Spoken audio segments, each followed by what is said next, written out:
Bonjour et bienvenue à cette deuxième capsule de la boutique imaginaire pour la section des jeux de société.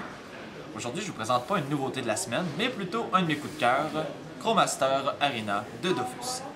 Alors, c'est un jeu qui contient une panoplie d'extensions, notamment de nouvelles cartes, des personnages prédéfinis, des personnages aléatoires et de nouvelles mécaniques aussi au cours de la partie. Si vous avez aimé Summoner Wars ou manifesté un intérêt pour les jeux de miniatures, ou si vous avez été intéressé par la série animée Wakfu ou le jeu vidéo Dofus, que vous pouvez retrouver à l'imaginaire dans la section manga, eh bien ce jeu est pour vous. Comme annoncé précédemment, il s'agit d'un jeu de figurines dans lequel les personnages vont s'affronter dans un combat sans merci pour déterminer le grand vainqueur. Au cours de la partie, les personnages vont se déplacer d'un certain nombre de cases pour pratiquer des attaques à distance ou au corps à corps lorsqu'ils sont rapprochés. Si jamais un arbre se trouve dans le champ de vision du joueur, il ne pourra pas pratiquer son attaque. Chaque personnage possède une carte pour indiquer qu'est-ce qu'il peut faire. Sur une carte, on retrouve l'initiative du personnage, ses points de mouvement, ses points de vie et ses points d'action.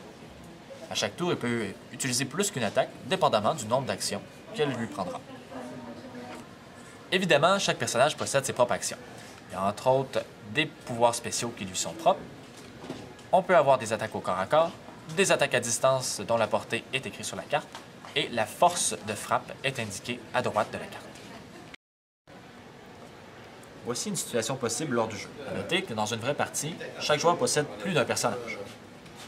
J'ai mon chevalier nuage qui désire attaquer le globule de la crapule. Pour ce faire, il va faire son attaque tir d'un bar qui lui coûte 3 points d'action. Malheureusement, l'attaque peut se rendre qu'à 5 cases d'où il se trouve. Mais je suis monté sur une petite caisse qui augmente ma portée d'une case. Donc, l'attaque est possible, puisqu'il est à 6 cases de haut. Je suis l'attaquant, et je brasse un succès, et le défenseur, à son tour, obtient un échec. À noter que sur chacun des dés, il y a plus d'un succès possible.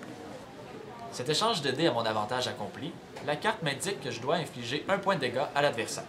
Si jamais il y a plus de dégâts sur la carte personnage qu'il a de points de vie, ben, le personnage est éliminé. Bien que sur la boîte de jeu il soit écrit 14 ans et plus, personnellement, je peux le recommander pour des 11 ans et plus. Le livret de jeu est vraiment bien fait.